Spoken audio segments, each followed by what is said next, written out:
जय हिंद फ्रेंड्स। तो देखिए, आज मैं फाइनली आपके लिए प्रेजेंट इम्परफेक्ट टेंस लेकर के आए हैं और ये टेंस के अंदर दूसरा टेंस है, मतलब प्रेजेंट टेंस का दूसरा टेंस है। टेंस तो वैसे 3 टाइप्स होते हैं, प्रेजेंट, पास्ट, फ्यूचर। तो प्रेजेंट में आपको पता है 4 भाग था, पास्ट में भी होता है और फ्यूचर में भी। तो प्रेजेंट में आपका 4 भाग था। पहला था प्रेजेंट इंडिफिनिट, वो हो गया है, और दूसरा यह है प्रेजेंट इम्परफेक्ट, उसको कंटिन्यूअस या प्रोग्रेसिव टेंस कह सकते हैं आप, और इसको हिंदी में अपूर्ण वर्तमान काल आप कहेंगे। तो देखिए, आप प्रेजेंट इम्परफेक्ट टेंस किसे कहेंगे? तो आप वैसा कोई काम, जो आप क्या करें, मतलब जो काम आपको जिस समय बोल रहे हैं उस समय कर रहे होते हैं। जैसे मैं कहेंगे मैं पढ़ा रहा हूँ, आप खा रहे हैं, हम लोग जा रहे हैं, तो ये क्या है? प्रेजेंट इम्परफेक्ट टेंस है। देखिए, इसमें हम पहचान नहीं लिखे हैं, आपको हम बोल देंगे, आप कॉपी से लिख लीजिए। आपको हम बोल देते हैं, आप लिख लीजिएगा। लेकिन पहले प्रेजेंट इम्परफेक्ट टेंस क्या है ये देखिए। इस टेंस से, मतलब प्रेजेंट इम्परफेक्ट से, इस टेंस से यह बोध होता है कि काम वर्तमान काल अर्थात प्रेजेंट टेंस या मौजूदा समय में हो रहा है या बोलने के समय तक काम जारी है। इसी को अंग्रेजी में कहते हैं an action is going on at the time of speaking, मतलब बोलने के समय तक काम क्या है? जारी है, हो रहा। तो आगे का था स्ट्रक्चर में आपको हम बताएंगे। उसके पहले आप पहचानेंगे कैसे? जैसे प्रेजेंट इंडिफिनिट में याद कीजिए, आपको कैसे क्या पहचान लिखे थे? जिस हिंदी वाक्य के अंत में, वर्ब के अंत में ता है, ती है, ता हूँ, ती हूँ, ते हो इत्यादि शब्द रहता है, तो ऐसे वाक्यों का अनुवाद प्रेजेंट इंडिफिनिट में करते थे। लेकिन अभी हमारा क्या है? प्रेजेंट इम्परफेक्ट या प्रेजेंट कंटिन्यूअस टेंस या प्रेजेंट प्रोग्रेसिव टेंस, अपूर्ण वर्तमान काल। इसका पहचान आप लिख लेंगे कहीं पे।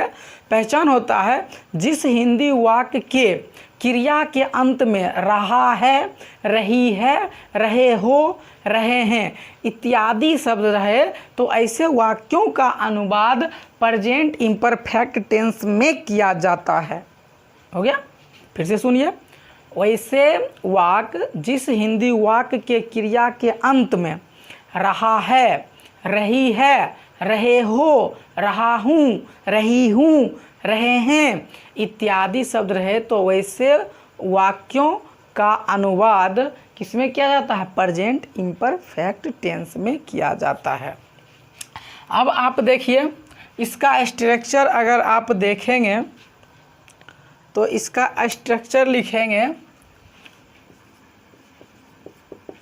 सब्जेक्ट प्लस एम इज या आर प्लस वर्ब का चौथा रूप। वर्ब का चौथा रूप अगर आप नहीं समझते तो वर्ब के पहला रूप में आईएनजी जोड़ दीजिए, प्लस अन्य शब्द हो गया। इसे समझते हैं? इसी को हम क्या कहते हैं? V4, वर्ब का चौथा रूप। ठीक है, वर्ब का पहला रूप में आईएनजी जोड़ना ज़्यादा आसान होता है, समझे? वर्ब चौथा रूप बहुत बच्चे नहीं समझते हैं। जो वर्ब फॉर्म में पढ़े हैं वही नहीं जानेंगे, जो नहीं पढ़े हैं वो उनको क्या पता, समझे कि नहीं? इसलिए वर्ब का फर्स्ट रूप में आईएनजी जोड़ देते हैं। तो अब देखिए, मैं आम एग्जाम्पल है, मैं आम खा रहा हूँ, हम लोग एक लोकगीत गा रहे हैं, फोल्क सॉन्ग। लोकगीत को फोल्क सॉन्ग कहते हैं। आगे है सीता बहुत अच्छा नाच रही है। आगे है राम और राजन रो रहे हैं। 5वां है वे लोग मैदान में दौड़ रहे हैं। 6ठा है कुत्ते भौंक रहे हैं। इस तरह का एग्जाम्पल हम सोल्व करते हैं। देखिए, अभी ये क्या हो गया? तार इधर उधर हो गया।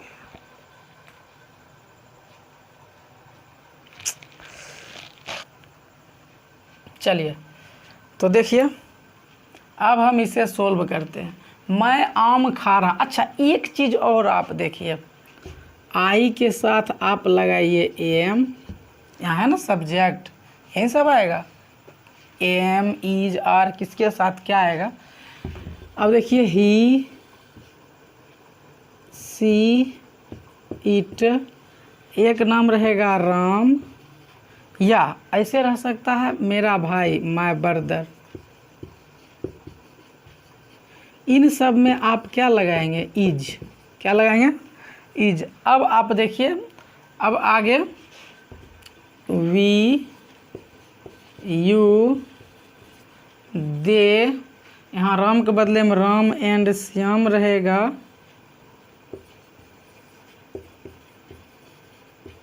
मक्खी बहुत तंग कर रहा है।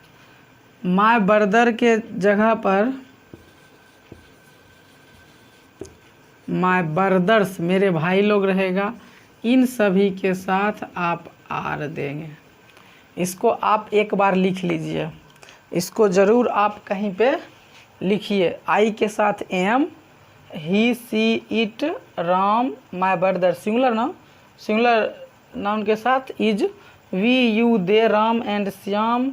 यहाँ पर द बॉयज लिख सकते थे, द गर्ल्स लिख सकते थे, और माय ब्रदर्स, इन सभी के साथ आर लगता है। आप इसे स्क्रीनशॉट ले लीजिए, नहीं तो अगर आप लिख रहे हैं तो कहीं पे कॉपी कलम से साइड में लिख लीजिए। अब हम इसको मिटाते हैं, चूँकि यहाँ पर हम सोल्व करेंगे। लिख लिए हैं, उम्मीद है। चलिए इसको मिटा देते हैं।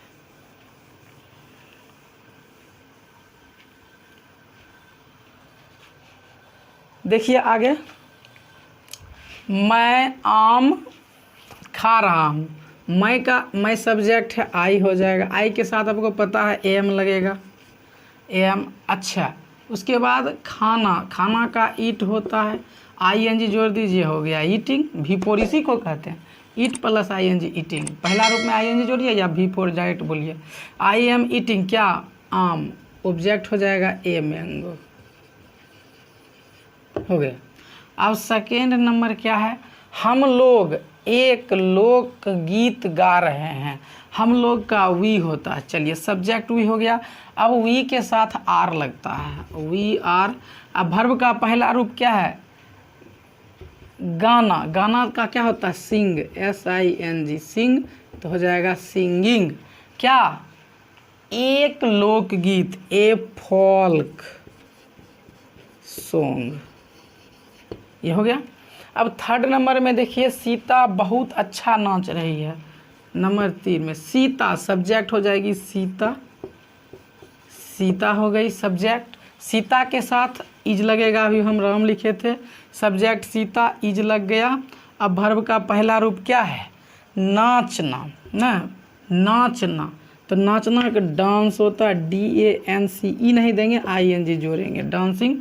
दो वोवेल एक साथ नहीं रहता, आपको पता होना चाहिए। Sita is dancing. अब क्या है, बहुत अच्छा, वेरी वेल, वेरी वेल। आप लोग गुड लिखते हो ना यहाँ पे, अच्छा के लिए, कोई बात नहीं है, वही है। आगे है 4 नंबर में, रामू, रामू और राजन रो रहे हैं। रामू, ये रामू एंड दे देते हैं, उल्टा हुआ एस। राजन, राजन। अब 2 गो नाम है तो आर लगेगा। तो सब्जेक्ट हो गया रामू एंड राजन, आर लग गया। अब वर्ब का पहला रूप क्या है, रोना होता है, वीप, ING जोड़ दीजिए, हो गया वीपिंग। चौथा रूप हो गया, उधर वर्ड कुछ नहीं है इसमें, हो गया, ये बन गया। वे लोग मैदान में दौड़ रहे हैं, वे लोग 5 नंबर है। वे लोग का होता है दे, दे हो गया। अब दे सब्जेक्ट हो गया, दे के साथ आर लगेगा। अभी हम यहाँ लिखे थे ना, यहाँ पर अभी हम लिखे थे किसके साथ क्या लगेगा, दे आर, दे आर। अब वर्ब का पहला रूप में ING, दौड़ रहे हैं, तो RUN, इसमें डबल NING होगा। देखिए आपको ना वर्ब फॉर्म पढ़ना पड़ेगा एक बारी आपको। रनिंग देखिए, RUN होता है, ING होना चाहिए। जब हम बोले कि वर्ब के पहले रूप में ING जोड़ेंगे तो रन मीन्स दौड़ना। दौड़ना का क्या होता है, दौड़ना का होता है रन, RUN। तो ING, तो डबल N क्यों, तो ये सब उसमें कुछ ग्रामेटिकल रूल है। वर्ब जब आप चैप्टर पढ़ेंगे तो उसमें बहुत सारा रूल है, कुछ थोड़ा बहुत मुख्य रूल है, आपको उसको पढ़ना होगा। तो आपके लिए मैं वो भी जो है ना, वो भी चैप्टर लेकर के आऊँगा। पहले आप इसको देखिए, तो देख लीजिए। तो क्या है, दे आर रनिंग। अब क्या है, मैदान में, किसमें, मैदान में, तो in the field. In the field, they are running in the field, वे लोग मैदान में दौड़ रहे हैं। आगे है 6 नंबर एंड लास्ट एग्जाम्पल है, कुत्ते भौंक रहे हैं। तो ये कुत्ता जाना पहचाना है, द डॉग्स। द डॉग्स, अब आर लग जाएगा। अब भौंकना होता है बार्क, BARK, पहला रूप, इसमें जोड़िए आप ING, ये हो गया चौथा रूप, barking. The dogs are barking. ये है प्रेजेंट इम्परफेक्ट टेंस का कमाल। आप सिर्फ इसे सीखिए मत, लिखिए मत, आप अपने मित्र के साथ बोला भी कीजिए। आपको कोई दोस्त है, आया, आप अगर खा रहे हैं, वो पूछा रे, अगर फ़ोन ही किया, कहा रे क्या कर रहा है, तो मैं खा रहल छियो ना, मैं खा रहा हूँ, आई एम ईटिंग। हम अभी खा रहे हैं, मैं अभी खा रहा हूँ, I am eating now, NOW, अभी, अब। तो इस तरह से आप बोल सकते हैं, और आप बोल सकते हैं, सीख लिए हैं। तो ये 1 नंबर, 2 नंबर, 3 लिए, 3 नंबर आपके लिए है, आप इसे बनाइए, एक बार फिर देखिए। प्रेजेंट इम्परफेक्ट, कंटिन्यूअस या फिर प्रोग्रेसिव टेंस एक ही होता है, तीनों का हिंदी होता है अपूर्ण वर्तमान काल, और इसका पहचान होता है जिस हिंदी वाक्य के अंत में रहा हूँ, देख लीजिए एग्जाम्पल में सब है ना, देखिए रहा हूँ, रहे हैं, देखिए रही है, रहे हैं, देखिए रहे हैं, रहे हैं, है कि नहीं है, ये पहचान है। इसमें हम लिखे नहीं, सोचे आपको ऐसे ही बता देंगे, तो आप लिख लिए थे उस समय, याद रखिएगा। तो इस तरह से ये मेन चीज़ है स्ट्रक्चर। सबसे पहले तो आपको पहचानना है कि प्रेजेंट टेंस में 4 गो भेद होता है, सिंपल प्रेजेंट टेंस या प्रेजेंट इंडिफिनिट टेंस, दूसरा अभी जो है प्रेजेंट इम्परफेक्ट, प्रोग्रेसिव या फिर कंटिन्यूअस टेंस, तीसरा आएगा प्रेजेंट परफेक्ट टेंस, और चौथा आएगा present perfect tense, present perfect continuous tense. अच्छा एक चीज़ और, इसमें है ना, मैं खा रहा हूँ, मैं खा रहा हूँ, प्रेजेंट परफेक्ट कंटिन्यूअस, इसका चौथा भाग में आप कंफ्यूज हो सकते हैं। मैं खा रहा हूँ, उसमें होगा मैं खाता रहा हूँ, मैं 1 घंटे से खा रहा हूँ, तो कंफ्यूज मत होइएगा। उसमें मैं 1 घंटे से खाता रहा हूँ, या उसमें रहेगा मैं सुबह से पढ़ता रहा हूँ या पढ़ रहा हूँ। मैं सुबह से, देखिए समय दिया रहेगा, मैं सुबह से पढ़ रहा हूँ, उसमें भी रहा हूँ रहेगा, लेकिन उसमें क्या रहता, समय दिया रहता, मैं सुबह से पढ़ रहा हूँ। I have been reading since morning, उसमें सिंस फॉर का कमाल होगा, बाकी और हैव आएगा, हैव बीन, हैज बीन आएगा। तो चलिए, आपको कैसा यह वीडियो लगा एक बार हमें ज़रूर बताइए, और अगर आपको लगता है कि आपको मेरे इस चैनल के माध्यम से, इस वीडियो के माध्यम से अगर आपको कुछ फ़ायदा पहुंच रहा है, तो आप इसे सब्सक्राइब कर ले। अगर आप सब्सक्राइब नहीं किए हैं तो एक बार लाइक ज़रूर कर दीजिए, और एक मित्र को ज़रूर भेजिए, ताकि उन्हें भी क्या हो, फ़ायदा हो। चूँकि आपको हो रहा तो उन्हें भी होगा, आप स्टूडेंट हैं, वो भी स्टूडेंट है, तो उन्हें भी होगा। तो चलिए, आज के लिए इतना ही, जय Hind. Subscribe now and press the bell icon. Never miss an update.